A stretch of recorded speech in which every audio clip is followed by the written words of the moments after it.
সূরা বাকারা 275 নম্বর আয়াত।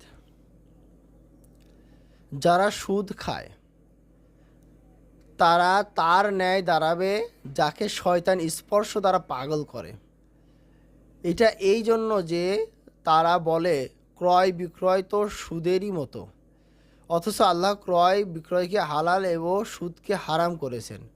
অতএব যার নিকট তার রব এর পক্ষ হতে উপদেশ আসার পর সে বিরত হলো, তাহলে অতীতে যা হয়েছে তা তারই এবং তার ব্যাপার আল্লাহর ইখতিয়ারে।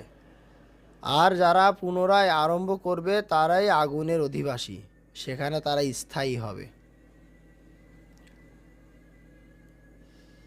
সম্মানিত দর্শক শ্রোতা, আজকের মতো এখানেই শেষ করছি। সুবহানাক আল্লাহুম্মা ওয়া বিহামদিক আশহাদু আল্লা ইলাহা ইল্লা আনতা আস্তাগফিরুকা ওয়া আতুবু ইলাইক।